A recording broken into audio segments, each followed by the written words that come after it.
भारत गौरव आचार्य श्री पुलक सागर जी गुरुदेव के प्रवचन और लेटेस्ट धार्मिक भजन व कार्यक्रम निशुल्क देखने व सुनने के लिए हमारे YouTube चैनल जीन शरणम मीडिया को आज ही सब्सक्राइब करें और सबसे पहले देखने के लिए बेल आइकन पर क्लिक जरूर करें। 70 का एवरेज मान के चलो, 80 का एवरेज मान करके चलो। मैं आपसे निवेदन कर रहा हूं, इससे ज्यादा जिंदगी का कोई भरोसा नहीं, कौन कितने दिन जिएगा। मैं आपसे इतना ही निवेदन करता हूं, यदि आप 50 साल के हो गए, 60 साल के हो गए हो, तो एक बात ध्यान रखना, अब चलने की तैयारी शुरू करिए।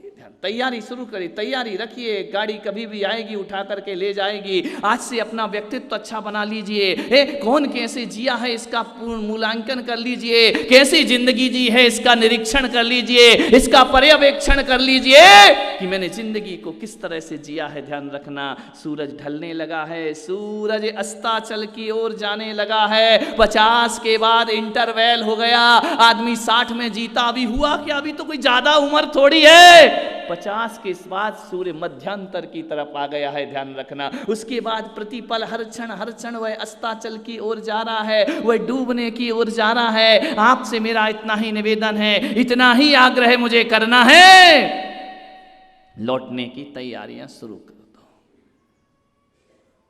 50 के ऊपर हो गए, यहीं रहोगे? बिल्कुल वसीयत बना के लाए हो कि नहीं जाएंगे? कोई पड़ोसी मरे तो लगता चला गया बेचारा, ऐसे कहता है जैसे तेरा नंबर ही नहीं आना है। ध्यान रखिए, तैयार रहो, तैयार रहो। कभी भी ध्यान रखना, वारंट निकल चुका है, अरेस्ट होने की देर है। वारंट तो मौत ने निकाल दिया है। तैयारी रखिए अपनी जिंदगी में, जिंदगी को बहुत अच्छे से जीने का प्रयास करिए, बिल्कुल संभाल संभाल करके जिए। 50 साल के बाद तो आदमी को बहुत संभल के जीना पड़ता है, बहुत समझदारी के साथ जीना पड़ता है। एक बात मैं आपसे कह रहा हूं, बुढ़ा के को भी आनंद के साथ जी सकते हो, और जितना जीवन बचा है उसे परमानंद के साथ जी सकते हो, उसे बिल्कुल जीवन को ऐसा व्यवस्थित बना करके जी सकते हो कि मौत कभी भी आ जाए, हमें जाने में घबराहट नहीं होना चाहिए। इतना पवित्र अपना जीवन बना लेना चाहिए, इतना पवित्र जीवन बनाओ। आज आ जाए आज ही चलने, मैं पुलक सार आज आ जाए तो मैं आज ही चल, मेरा क्या लेना देना, मेरे आगे पीछे कौन रो रहा है, किसके लिए सोचूंगा, किसका क्या करूंगा। ए मौत, हम तो तेरे साथ चलने को 24 घंटे तैयार। जी तो ली 50 साल की जिंदगी, और क्या कर, और क्या करना चाहे, और कर भी क्या लोगे। एक दादाजी आए 80 साल के, कल उनका जन्मदिन था। बोले महाराज इसको आशीर्वाद दे दो। मैंने कहा किस बात का आशीर्वाद दे दो? बोले इनका जन्मदिन है। बोले कितने साल के हो गए? बोले 80 के हो गए हैं। अरे मैंने कहा 80 के हो गए? मैंने कहा अब 80 याद करो। जन्मदिन क्या तुम केक के चक्कर में, मोमबत्ती बुझाने के चक्कर में हो? बोले 80 साल के हो गए। बाजू में एक आदमी था, मैंने कहा काय का आशीर्वाद देना? बोले और लंबी आयु जिए। मैंने कहा धत तेरे की बद्दुआ दे रहा या दुआ दे रहा उसको? ध्यान रखना, 80 साल जी के क्या कर लिया तुमने? 20 साल और जी लोगे तो कौन सा लाल किले पे तुम झंडा फहराओगे 15 अगस्त को जाकर के?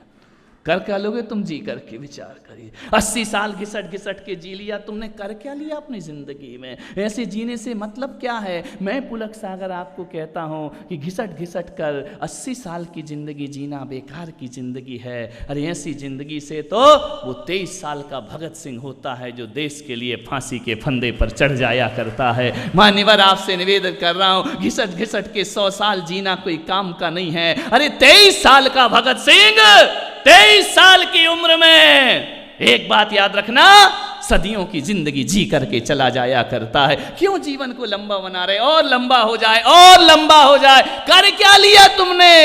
80 साल में क्या कर लिया? बोलिए, विचार करिए, ऐसा क्या किया है? दुनिया तुम्हें याद करे, ध्यान रखना, कोई याद करने वाला नहीं है। हजारों महफिलें होंगी, हजारों कारवां होगा, जमाना हमको ढूंढेगा, न जाने हम कहां होंगे। ध्यान रखिए, क्या जिंदगी जी है तुमने? 80 साल में जीने जैसा कुछ किया है? नहीं किया ना। अरे तुमसे अच्छी जिंदगी तो वो होती है जो 9 साल में ज्ञानेश्वरी दे करके अपनी जिंदगी को परम समाधि में लीन संत ज्ञानेश्वर कर दिया करते हैं। ध्यान रखिए, 9 साल में उनने सदियों का जीवन जी लिया। हम 90 साल में गीता नहीं पढ़ पा रहे हैं और वह एक पूरा अपनी ज्ञानेश्वरी देकर को दुनिया से विदा हो जाया करते हैं। विचार करना है, आपको सोचना है, चिंतन करना है। अरे लंबी आयु से जीवन महान नहीं हुआ करता है, महान कार्यों से जीवन महान हुआ। लंबी आयु क्या करोगे जी कर, कितना लंबा जीवन जी के भी तुम कर क्या लोगे? धरती के बोझ, धरती पे और वजन बढ़ रहा और कुछ नहीं हो रहा। ध्यान रखिए, कुछ अच्छा जिंदगी में करके जाओ। नाभि राय ने देखा मुकुट झुक रहा है,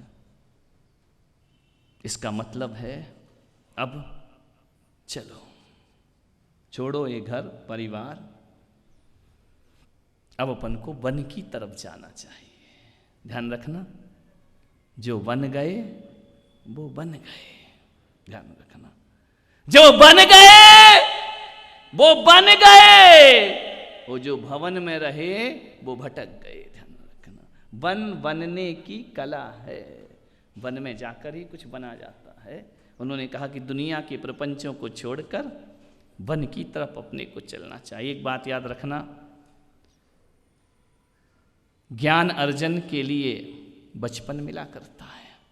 बचपन में ज्ञान अर्जन करो, जवानी में धन अर्जन करो और बुढ़ापे में पुण्य अर्जन करो, तुम्हारा जीना सार्थक हो जाएगा। बुढ़ापा पुण्य अर्जन के लिए होता है। बुढ़ापा जो हमें मिला इसलिए मिला कि खूब पुण्य कमाओ जीवन में, सत्कर्म करो अपने जीवन में। बचपन में ज्ञान चाहिए, जवानी में धन चाहिए और बुढ़ापे में पुण्य चाहिए। जहां से भी हो आदमी को पुण्य कमाना चाहिए, पुण्य अर्जन करना चाहिए। मैं आपसे इतना ही निवेदन कर रहा हूं, इतना ही आपसे कहना चाहता हूं कि दिन ऐसा बिताओ, दिन ऐसा बिताओ, दिन ऐसा बिताओ कि रात को चैन से सो सको। ध्यान रखें, दिन ऐसा बिताओ कि रात को चैन से सो सको।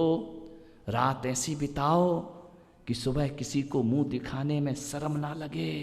ध्यान रखना, रात ऐसी बिताओ कि सुबह किसी को मुंह दिखाने में शर्म ना लगे। और जवानी ऐसी बिताओ कि बुढ़ापे में रोना ना पड़े, और बुढ़ापा ऐसे बिताओ किसी के सामने हाथ फैलाना ना पड़े। ध्यान रखना, ये जिंदगी का सूत्र हुआ करता है। आनंद से बुढ़ापा जी। जो लोग दिन गलत तरीके से जीते हैं उनकी रातें हराम होती हैं, और जो लोग रात में गलत काम करते हैं सुबह उठने में उन्हें शर्म आती है मुंह दिखाने में। और जो लोग जवानी को ढंग से नहीं जीते उन्हें बुढ़ापे में खून के आंसू बहाना पड़ते हैं। और जो बुढ़ापा ढंग से नहीं जीते उन्हें दर दर में हाथ फैलाना पड़ते हैं। ध्यान रखना, इतना सा जीवन का सूत्र मैं आपको दे रहा हूं। बुढ़ापा जीवन के समापन नहीं है। बुजुर्गों से मैं निवेदन कर रहा हूं, हार मत मानो। ये मत बोलो कि अब हम कुछ नहीं कर सकते हैं। बहुत कुछ कर सकते हो अपने जीवन में, जाते जाते भी बहुत कुछ कर सकते हो, अंतिम समय में भी कोई बहुत कुछ कर सकते हो।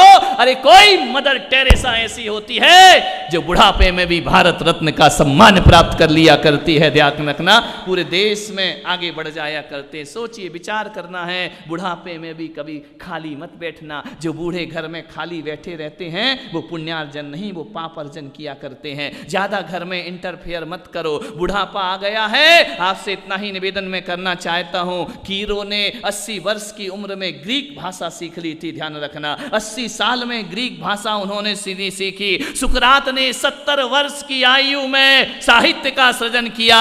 और पिकासो ने 90 वर्ष की उम्र में चित्र और पेंटिंग बनाना शुरू कर दिया। 90 साल की उम्र में इन्होंने काम किया है। हार मत मानो। ध्यान रखना, मन के हारे हार है और मन के जीते जीत। बुजुर्गों से कह रहा हूं कि हार मत मानिए, विधि भीतर को जागृत करने का प्रयास करिए। अरे शरीर जवाब दे सकता है लेकिन मन जवाब नहीं दे सकता है, विचार जवाब नहीं दे सकते हैं। जो आदमी भरी जवानी में कहता है मुझसे ये नहीं होगा, मेरी नज़रों में वो बूढ़ा है। और जो बुढ़ापे में कहता है मैं करके दिखाऊंगा, मेरी नज़रों में वो जवान हुआ करता है। ध्यान रखिए, जवान बने रहो। तन के बूढ़ों की बात नहीं, मन के बूढ़ों की बात कर रहा हूं। मन बहुत जल्दी बूढ़ा हो जाता है हमारा। ध्यान रखिए।